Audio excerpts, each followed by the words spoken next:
प्रिय मित्रों, नमस्कार। मैं पीयूष खंकरियाल स्वागत करता हूं आपका अपने पेज और अपने चैनल धर्म संवाद पे, और आशा करता हूं आप सभी अपने घर पे होंगे, स्वस्थ होंगे और कुशल होंगे। तो दोस्तों, जैसे कि आप सभी को पता है कि पंच महापुरुष योगों के बारे में आजकल मैं आपको बता रहा हूं, जिनमें से भद्र महापुरुष योग, शश महापुरुष योग, मालव्य योग और रुचक योग के बारे में मैं आपको बता चुका हूं। और अब हमारा जो पंच महापुरुष योगों में से एक अंतिम योग बच गया है, वो है हंस महापुरुष योग। हंस महापुरुष योग कुंडली में बनता कैसे है और क्या क्या हमें फायदे मिलते हैं जब हमारी कुंडली में हंस महापुरुष योग होता है, आज मैं आप सभी से इसी विषय में चर्चा करूंगा। लेकिन उससे पहले मैं आप सभी से अनुरोध करना चाहता हूं कि यदि आप मेरे चैनल पर नए हैं तो मेरे चैनल को सब्सक्राइब अवश्य करें और कमेंट बॉक्स में जाकर के अवश्य बताएं कि आपको हमारी वीडियो कैसे लगती है। तो दोस्तों, अभी तक मैंने आपके साथ 4 महापुरुष योग को लेकर के चर्चाएं की। उसमें मैंने आपको बताया कि ये योग आपकी कुंडली में कैसे बनते हैं और क्या क्या इसके फायदे होते हैं। हंस महापुरुष योग को लेकर के मेरा अपना विचार था कि मैं या तो आपको सबसे प्रथम इस योग के बारे में बताऊं या फिर सबसे अंत में इस योग के बारे में बताऊं, क्योंकि हंस महापुरुष योग बनाने वाला जो ग्रह है बृहस्पति, उसका हमारे जीवन में और ज्योतिष शास्त्र में एक अलग और बहुत ज़्यादा महत्वपूर्ण स्थान है। यदि आप ज्योतिष सीखने वाले हैं या ज्योतिष में रुचि रखते हैं या हमारे ज्योतिष शास्त्र को पढ़ने में रुचि रखते हैं, तो आपको एक बात ज्ञात होगा कि जन्म कुंडली में 12 में से 5 भाव के अकेले कारकत्व बृहस्पति को प्राप्त है। इनमें से पहला भाव है धन का, दूसरा भाव हो गया पंचम भाव, जिसे हम ज्ञान का भाव भी कहते हैं, जिसे हम विद्या बुद्धि ज्ञान का भाव भी कहते हैं।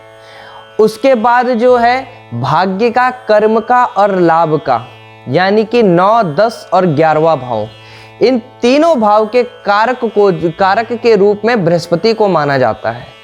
यानी कि आपके जीवन में धन की कमी है, संतान की या ज्ञान की कमी है, भाग्य की कमी है, कर्म की कमी है, लाभ की कमी है, तो आप बृहस्पति की पूजा करेंगे तो आपको इन सब चीज की प्राप्ति हो जाएगी।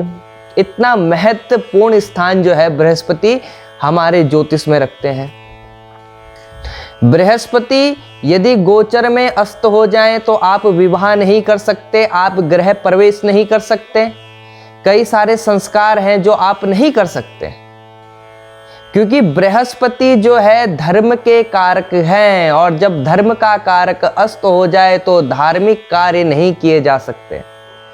तो इतना महत्वपूर्ण स्थान ज्योतिष में और साथ ही साथ हमारे धर्म में बृहस्पति का है कि बृहस्पति का प्रबल होना, बृहस्पति का शुभ होना हमारे लिए बहुत ज़्यादा महत्वपूर्ण हो जाता है, चाहे हम ज्योतिष की बात करें, चाहे हम अपनी सनातन संस्कृति की बात करें। और आज हम बात करेंगे हंस महापुरुष योग के बारे में। तो सर्वप्रथम मैं आपको बता देता हूं दोस्तों कि केंद्र के भाव में, इससे पूर्व में भी मैं आपको बता चुका हूं कि केंद्र के भाव किसे किसे कहते हैं, आप चाहे तो देख सकते हैं। इन 4 भावों में जहां बृहस्पति बैठे हुए हैं, पहला, चौथा, 7वां और 10वां, ये जो 4 भाव हैं ये हैं केंद्र के भाव। केंद्र के भाव में बृहस्पति जब बैठे और वो अपने उच्च राशि के, स्वराशि के हों, तो तब क्या बनता है? हंस महापुरुष योग बनता है। आप इस कुंडली को जो मैंने बना रखी है गौर पूर्वक देखिए कि बृहस्पति जो है केंद्र में बैठे हुए हैं और राशि के आगे मैंने 4, 9 और 12 लिखा हुआ है। तो एक भाव में 3 राशियां तो हो नहीं सकती, और एक ही कुंडली में चारों जगह बृहस्पति तो बैठ नहीं सकते। तो आपने सीधा सीधा इसका अर्थ ये है कि ये जो 4 भाव हैं, इन चारों भाव में से एक भाव में बृहस्पति हो, और उसके साथ साथ अगर केंद्र में बृहस्पति है तो वहाँ पे 4, 9 या 12 इन तीनों में से एक राशि हो या आप ये समझ सकते हैं कि तीनों में से एक अंक वहां पे लिखा हुआ हो। तो आपके कुंडली में क्या बन जाएगा? हंस महापुरुष योग बन जाएगा। अब हंस महापुरुष योग यदि आपकी कुंडली में बन गया तो इसकी मैं महिमा आपको क्या समझाऊं, आप जो है खुद समझ सकते हैं कि साक्षात प्रभु हरि नारायण की कृपा आपके ऊपर है, आपके जीवन के ऊपर है। जब हंस महापुरुष योग कुंडली में बनता है तो आप सीधा सीधा ये समझ लीजिए कि धन के आपके जीवन में कभी कमी नहीं होगी, आपकी संतान भी ज्ञानवान होगी, आपका ज्ञान भी जो है दिव्य होगा, आपका भाग्य आपका साथ देने वाला होगा, आपको कर्म आपके इच्छा के अनुरूप मिलेगा और लाभ आप जिस कार्य में हाथ डालेंगे उस कार्य में आपको लाभ मिलेगा, क्योंकि बृहस्पति जो है इन पांचों भाव के कारक माने जाते हैं। और जब हंस महापुरुष योग आपकी कुंडली में बनेगा तो आप ये समझ लीजिए कि आप अपने भाग्य का, अपने कर्म का, अपने आय का, अपने धन का और अपने संतान का, ज्ञान का सुख भोगने में संपूर्ण रूप से सफल रहेंगे।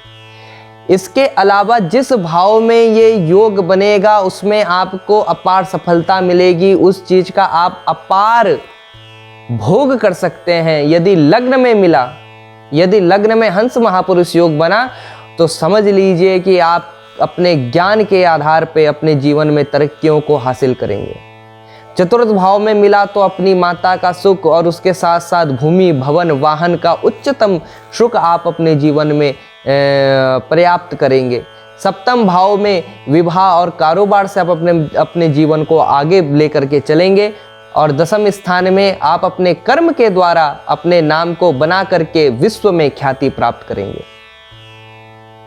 तो हंस महापुरुष योग दोस्तों आपकी कुंडली में बन जाएगा तो उसके साथ साथ यदि हम काल पुरुष की कुंडली की बात कर ले तो काल पुरुष की कुंडली में बृहस्पति भाग्य के और उसके साथ साथ व्यय भाव, दोनों भाव के स्वामी बन जाते हैं। तो कई मायनों में जो है ये आपके व्यय को, यानी कि आपके खर्चे को कहाँ लगाएंगे? धार्मिक चीजों में लगाएंगे, शुभ कार्यों में आपके धन को व्यय करवाएंगे और साथ ही साथ आपका भाग्योदय भी करवाएंगे। तो यदि आपकी कुंडली में हंस महापुरुष योग है तो आप ये समझ लीजिए कि जब भी आपके ऊपर बृहस्पति की दशा आएगी तो आपके जीवन में चार चांद लग जाएंगी, आपका भाग्य चमक जाएगा। आपको दोस्तों इन सभी चीज़ों के सुख का लाभ होगा। आज की वीडियो के लिए दोस्तों इतना ही। बहुत जल्द आप सभी से मिलूंगा नई वीडियो में नए टॉपिक के साथ। तब तक के लिए जय श्री राम दोस्तों।